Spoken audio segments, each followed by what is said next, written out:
langsung saja terkait tentang materi yang kami akan bawakan pada kesempatan siang hari ini, itu terkait tentang budaya positif. Nah, tadi sudah dijelaskan secara gamblang oleh Ibu Mursyidah terkait tentang budaya positif. Nah, budaya positif ini seperti apa? Nah, budaya positif ini akan muncul jika ada disiplin positif. Nah, tentu namanya budaya kan akan terbiasa untuk kita melakukan. Ya, jadi awal mula dari budaya positif ini berawal dari disiplin positif. Tadi sudah disampaikan bahwa disiplin positif itu seperti apa. Tentu menghargai nilai-nilai kebajikan yang dipahami dan diyakini oleh anak-anak kita, yang diyakini oleh kita semuanya. Apakah nilai keyakinan itu? Nah, tadi sudah dijelaskan ada terkait kesehatan. Kita meyakini bahwa kita mau sehat, mau dihargai, mau dihormati, dan seterusnya. Juga ada yang di profil pelajar Pancasila, bisa kita lihat di situ ada, itu termasuk nilai-nilai kebajikan yang bisa kita implementasikan dalam diri kita maupun pada anak-anak kita. Nah, baik, lanjut. Yang kami ambil di sini adalah teori motivasi. Nah, bagaimana itu teori motivasi? Nah, kita pahami bahwa orang akan bergerak melakukan sesuatu karena ada motivasinya. Ada sesuatu yang melatar belakangi sehingga mereka bergerak. Nah, kita lihat yang pertama. Yang pertama yang mendasari itu karena mereka menghindari ketidaknyamanan. Nah, di sini tidak tercantum, bisa mungkin terpotong tadi. Yang pertama itu menghindari ketidaknyamanan atau hukuman. Mereka tergerak, mereka berbuat sesuatu karena hanya sekedar mau menghindari ketidaknyamanan atau hukuman. Misalnya yang disampaikan tadi Mursyidah, mereka pagi-pagi datang sekolah karena hanya takut mendapatkan hukuman dari bapak ibu guru di sekolah. Ataukah kita mengikuti kegiatan tertentu karena takut mendapatkan hukuman dari atasan kita. Nah, ini adalah motivasi yang paling terendah yang ada dalam diri kita. Nah, kemudian motivasi ini juga bersifat satu arah. Artinya hanya guru yang memiliki kapasitas untuk melakukan ini. Anak-anak kita tidak dilibatkan dalam hukuman ini. Jadi kalau misalnya karena kita menekankan hukuman atau ketidaknyamanan kepada anak sehingga anak kita bergerak, nah ini tidak akan bertahan lama. Karena kenapa? Karena anak-anak akan bergerak karena selalu diberikan hukuman. Kalau tidak ada hukuman atau tidak ada ketidaknyamanan yang dalam dirinya sehingga dia melakukan itu, maka dia akan tinggalkan hal itu. Nah, ini merupakan motivasi yang paling rendah yang ada dalam diri kita maupun dalam diri anak-anak kita. Kemudian motivasi ini termasuk motivasi yang berasal dari luar atau motivasi eksternal. Nah, berasal dari luar dalam artian bahwa mereka akan tergerak karena hukuman. Jadi bukan dalam diri mereka, itu tergerak dari luar, dari hukuman yang akan diberikan oleh ibu bapak guru atau orang lain. Kemudian yang berikutnya akan muncul pertanyaan-pertanyaan dalam dirinya. Kalau saya melakukan ini, saya akan seperti apa? Saya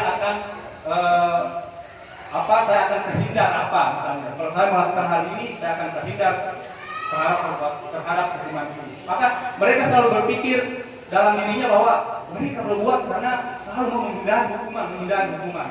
Nah, efeknya hukuman ini akan berdampak panjang terhadap tumbuh kembang anak. Dampaknya apa? Nanti kita lihat di tabel ada perbedaan nanti terkait dampak-dampak apa saja yang didapati anak-anak jika diberikan hukuman. Ini akan waktu yang dibawa hukuman oleh anak-anak itu akan sampai remaja bahkan sampai dewasa. Mungkin kita bisa lihat di televisi.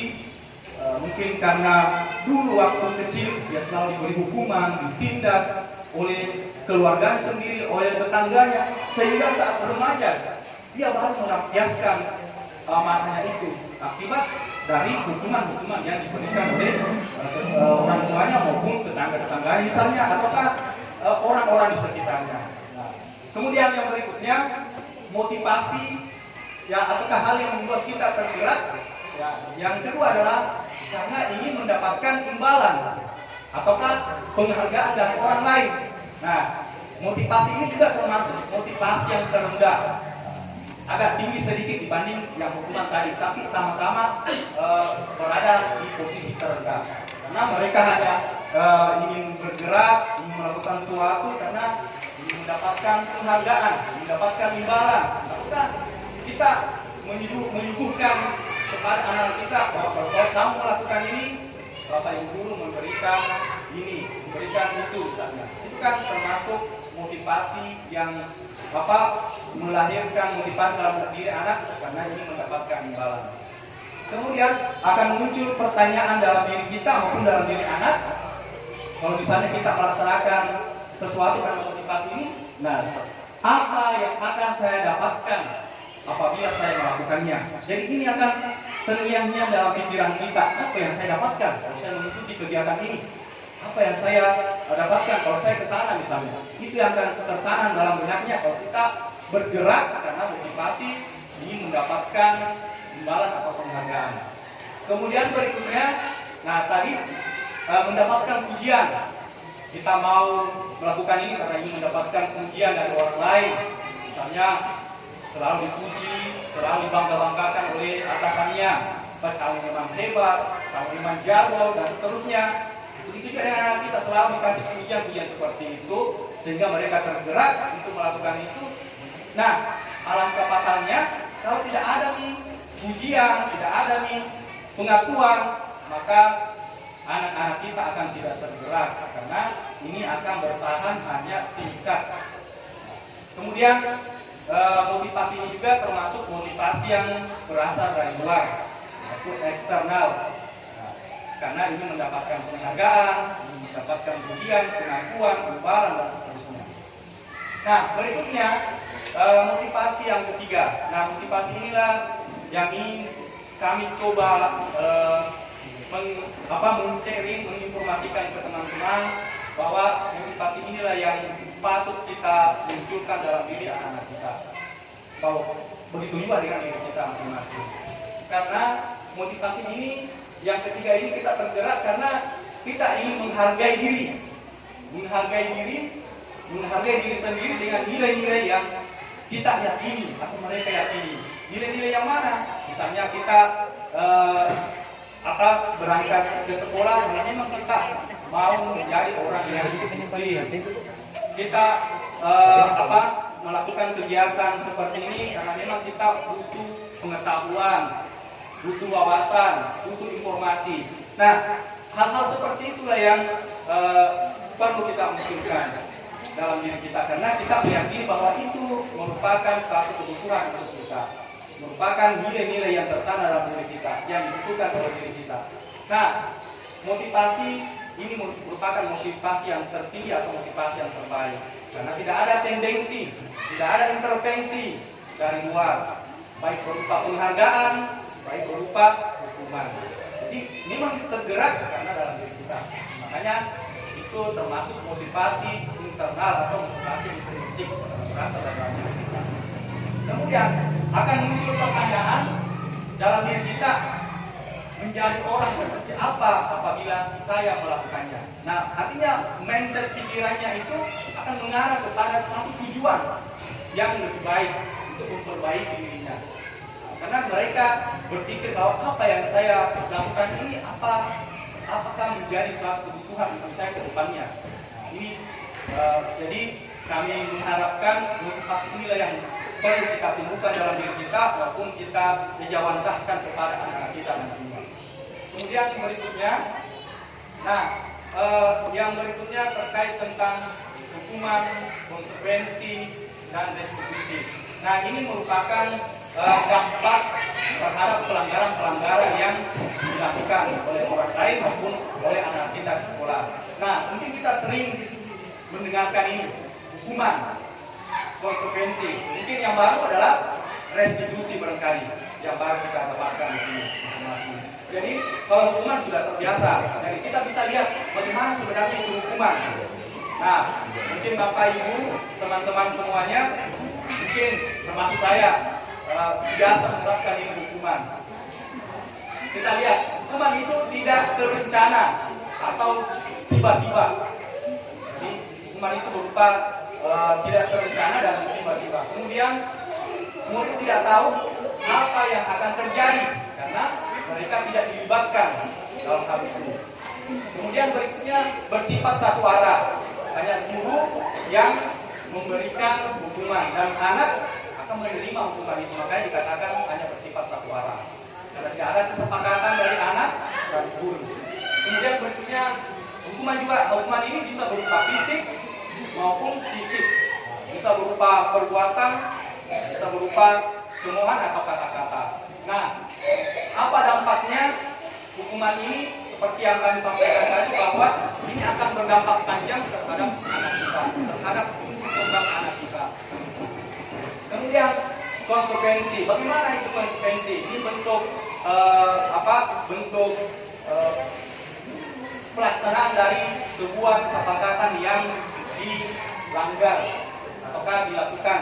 Nah, konsekuensi seperti apa? Sudah terencana. Artinya bahwa konsekuensi atau hal yang diberikan kepada anak itu sebenarnya sudah disepakati sebelumnya.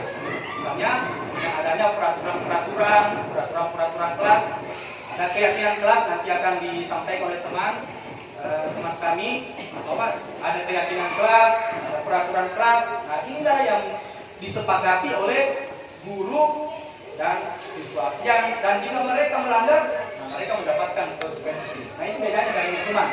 Kalau hukuman tidak ada kesepakatan sebelumnya. Tapi kalau konsekuensi ada kesepakatan antara guru dan anak-anak atau murid dilibatkan dalam pengambilan kesepakatan itu. Kemudian murid tidak dibuat nyaman. Artinya walaupun misalnya diberikan hukuman atau konsekuensi, otomatis anak-anak juga akan merasa tidak nyaman. Apatah lagi kalau hukuman pasti anak tidak merasa nyaman. Apalagi kalau berupa hukuman fisik ataukah perkataan-perkataan kasar, pasti anak-anak akan tidak nyaman. Dan waktunya yang dibawa oleh anak itu akan sangat lama. Nah, beda kalau konsekuensi, karena memang sudah disepakati sebelumnya. Jadi mau tidak mau harus dilaksanakan karena ada kesepakatan. Dan konsekuensi itu bersifat sementara atau singkat karena adanya kesepakatan tadi. Nah, biasanya konsekuensi institusi. Nah, ini adalah satu bentuk mendisiplinkan anak, ya, bentuk kegiatan yang mendisiplinkan anak, membawa anak-anak kembali ke kelompoknya dalam karakter yang kuat. Nah, bisa kita lihat bahwa restitusi ini kita memberikan undangan atau meminta anak-anak kita untuk melakukan kegiatan restitusi. Misalnya ada anak kita yang sudah melakukan pelanggaran, kita undang untuk melakukan restitusi. Nah, apa kegiatan restitusinya nanti akan dibahas oleh teman kami. Kemudian membantu murid memiliki tujuan, disiplin positif, memulihkan dirinya setelah berbuat salah. Nah, ini nanti juga akan mungkin disampaikan, mungkin nanti ada video yang akan ditampilkan terkait tentang kegiatan restitusi ini. Kemudian berikutnya, nah di sini ada tabel sesuai yang saya sampaikan sebelumnya, bahwa ada perbedaan-perbedaan terkait tentang hukuman, konsekuensi, dan restitusi. Nah, di mana hukuman ini diberikan label sebagai identitas gagal. Dalam artian bahwa kalau kita laksanakan ini tidak akan berdampak positif terhadap diri anak-anak. Justru akan sebaliknya, akan membiarkan anak-anak, akan mengarahkan anak kita menjadi anak-anak yang bermasalah di masa-masa yang akan datang. Jadi, makanya diidentik sebagai identitas gagal. Kemudian ada identitas sukses. Nah, di sini ada konsekuensi dan restitusi. Jadi konsekuensi itu masuk bagian dari identitas sukses karena tadi ada kesepakatan sebelumnya. Aturan-aturan di kelas disepakati oleh anak-anak kita. Kemudian restitusi, nah bisa dilihat di tabel ada apa-apa perbedaannya. Nah, kemudian hukuman itu membuat anak-anak berperilaku pasif agresif meningkat. Bagaimana yang dikatakan pasif agresif? Nah, anak-anak akan menampung masalahnya, menampung hal-hal yang didapati saat diberikan hukuman. Nah, agresifnya apa? Mungkin suatu saat nanti dia akan melampiaskan, akan mengeluarkan hal-hal tersebut di teman-temannya atau di tempat-tempat tertentu. Nah, Bapak Ibu mungkin bisa melihat secara jelas di perbedaan-perbedaan antara hukuman, konsekuensi, dan restitusi. Nah, kemudian kita bisa lihat penjelasan sedikit terkait tentang restitusi.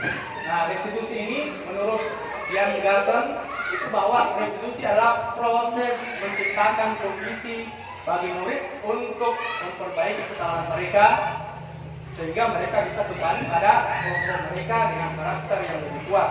Artinya kita mencoba mengajak anak-anak kita untuk menemukan solusi-solusi dari masalah yang mereka buat. Nah, nanti ada kegiatan segitiga restitusi. Nah, sini nanti ada materinya mungkin dibawakan oleh Ibu Reskia terkait tentang itu. Kemudian penjelasan berikutnya mungkin Bapak Ibu bisa lihat di situ.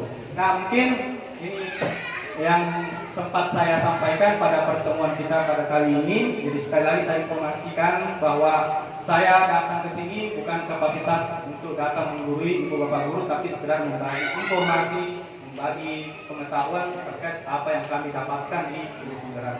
Sekian, wabillahi taufiq wal hidayah. Assalamualaikum warahmatullahi wabarakatuh.